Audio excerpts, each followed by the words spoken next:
which is called city-data.com. There's a little hyphen in there, city-data.com. And this website has got just a ton of information here. And in fact, you could waste more time on this website than would be productive. So don't do that. Just get some good information and move on. And there's lots of ways you can get the information here. We can go in by state, being on the map, or the city name. We can look at schools, neighborhoods. I typically just go in and put the particular area, the city, or the zip code, or the county that I want. So I'm going to type in Lakewood, Ohio, and just say go. And it brings me to this page, okay? Starts out with some nice pictures of the city, all right, and what the weather is today. I mean, it's just incredible how every website knows everything. And now I'm going to get into some good information. I've got the population.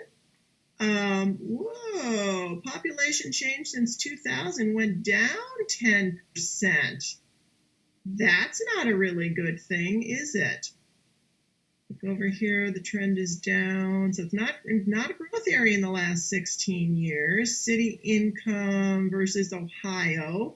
Lakewood's a little lower than Ohio as a whole. Median household income, very modest, a little lower than Ohio as a whole. I am looking for those more modest areas, but I don't want it to be the least growth or the least pricey area in the whole state for sure. Gross rent median $679. But there must be a lot of apartments there. Look, some of this info is rather old, 2013. Let's get down here. This heat map gives me all kinds of things that I can look at. Right now it's set at median household income. I can drop that down. I can look at all kinds of information. I mean, it's just almost crazy, some of the information here. Median age, that could be interesting. Am I looking at young families that might want to live in small multi-units, or older families? We've got crime, we've got air quality, just year built. You know what? Sometimes this is an interesting one, because I always want to invest in what is the norm. And look at that. There's like almost nothing, I'd say nothing built 2005. Vacancy. I'm just kind of playing with you here. Vacancy status. Rented or sold, but not occupied. Where's my... Okay. So I've got low. Look at all this, where it's like clear or white is occupied. So there's actually very little that is unoccupied, because this is a vacancy, not an occupancy. So low is good, the light color is good. So you can see there's lots of information on that heat map. There's a race breakdown. I don't really care about that personally. Just keep going, all kinds of stuff. Home sales, all right, well, this is interesting. Down here when the market crashed, home sales were low. Well, look at this, they had another, they got really low here in 2011. Isn't that interesting? So 300, a count of 300 selling down at 60. That was a low price point, but now look at what has happened between 2011, 2010, and 2014, as new as this current information is. That price point has doubled. That's pretty good, right? Values are going up. Now that's another thing you could check with that home price index on Zillow, like Andrea showed you, in duplication here. Population 15 years and older, 25 years and over. Here's demographics on education, median price of taxes. Now, you know what? That's an important piece of information, isn't it? If you're going to hold rentals, these property taxes are pretty high, aren't they? If I go in Birmingham, Alabama, I'm going to find out the property taxes are in the hundreds, not in the thousands per year. And on we go. Home value distribution, property values. We see a lot in the blue area. We see very little in the high-priced red area. That kind of echoes what Trulia told us. Here's another crime chart that we could take a look at. Again, confirming what we did learn on Trulia. What have we got here? That is more data for crime going on. I mean, there's unemployment. This is important, isn't it? Unemployment rate was high, 7% in 09. In 2015, down to 4.2. We just looked on Google unemployment rate and saw it was 4.0, so it has continued to go down. Here's the population. Now, this is interesting because remember, I was a little concerned when we first opened up this page. The population had greatly decreased. But look here, in 05, it hit a low point, and it has been on a bit of a gain since then. Okay, it's not huge, but it has gone up again. So that's a little bit encouraging. There's industries, how much have we got here? In Ohio versus Lakewood, okay? You can see what the kind of jobs are, occupations, climate. Oh my gosh, tornado, earthquake. And this is important stuff when you're investing. What are the natural hazards in the area, right? I mean, I live in Seattle, and thank God we don't have hurricanes. We don't have tornadoes. We have occasional earthquake threat. We have a volcano that's going to explode someday. But overall, we don't have much natural disaster potential here. Flooding and so forth. You start investing in other parts of the country, you want to know what those possibilities are. And in fact, I'm going to take a minute here and go back to Trulia with you because I saw something. Let me actually go to the home page. No, here. There is a natural disaster area on here that I literally just discovered and was really excited about. I didn't find it there, so let me try going back to the home page, typing in Lakewood, Ohio, and just having it search. See if we can find that. Okay, crime, that's going to be schools, commute, amenities, portability, demographics, hazards. That's the one I didn't even know was on here.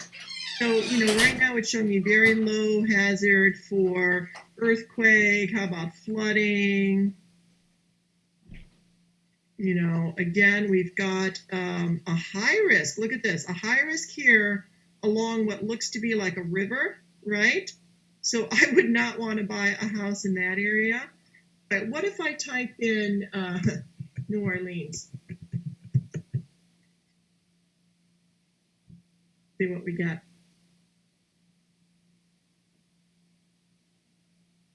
And defaults again to the pricing.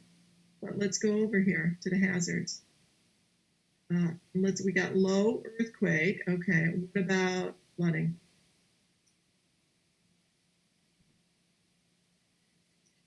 It's interesting. It did not show risk there. I wonder if it actually woke up. Sometimes you got to refresh your screen because I'm expecting to see a flooding risk there. But you know what? Maybe I'm wrong.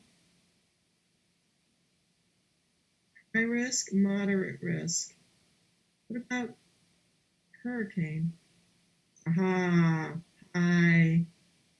Try flooding again. I don't think that flooding thing's working. What about tornado? High. Right? Interesting information. And excuse me for bumping from city-data to Trulia, but I meant to show you that because I think that's really great information there. I got stuck once buying a house in a floodplain. I didn't think to look at that. And then when I went to sell it, oh my goodness, that was difficult. I had to buy flood insurance for that family and so forth. All right, so back to city-data.com. And I'm just strolling through here. We were talking about the natural disasters, what kind of medical care is available in the area, college, university, all sorts of stuff on here. Air quality, detailed information about poverty. How many people are in poverty in this city? Well, 2 out of however many they're talking about, or perhaps that's 2%. And in Ohio, it's higher than that, 2.4, okay? A percentage of family households, 44. Ooh, that is high. But the state as a whole is at 65. I'd probably want to look at this information in a little more detail here to find out exactly what they're talking about. I won't open that right now. That's something you can do. Banks, education attainment, okay? Travel time to work. I find this to be an important field here because I'm going to want to know how far are these people willing to travel to jobs, and is there the convenience of bus stops and all of that type of information. How are they going to work? Well, most of them are taking a car. So it's not going to be as important to be by the bus line as maybe I initially thought. Residential, individual neighborhoods I could look at information on by selecting any of these. Religion, food environments, I don't even know what that one means. Health and nutrition, I see what I mean? You could waste a lot of time here. There are a couple more key ones, though, that are important. Now, I don't mean to say that I'm just wasting your time by any means. I want you to know what's out here. But again, think about what is relevant to me as an investor. I don't care about the radio stations, all right? Accident count, bridges, oh my goodness. A couple places down here, we've got year built, and here's mortgage information, and we've got heating fuel. That's one of the ones I'm looking for. Let's say that you find a house and it has got oil fuel. Well, believe it or not, there are neighborhoods across the country where that is not that unusual, and therefore you would be okay. But look in Lakewood, 80% of the people have gas fuel, 1.4 have electric fuel, and 6% have other, which includes oil. So if I've got a house with oil, I'm going to have to face converting that to gas to make that a desirable property, right? And here in Seattle, if we pulled this up, you're going to see a much higher percentage of electric heat because our climate is more moderate, and so electric does a fine job. In fact, in many cases, it's preferable to gas. But if I'm going to be investing in Lakewood, Ohio, Cleveland area in general, norm is gas, and that's what I'm going to want to have to make that desirable to my homeowner or my renter. Businesses compared to Ohio as a whole, on and on. There's one other map in here that I like to look at, and I didn't happen to spot it in my scrolling, but somewhere in here is age of home.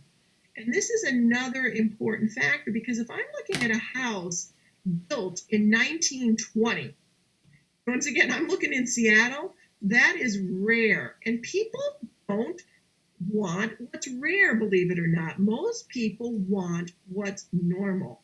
In Lakewood, that is totally normal. There's a high percentage of houses that are in that age range. I hope this isn't making you dizzy. I'm scrolling back up thinking maybe I can find it.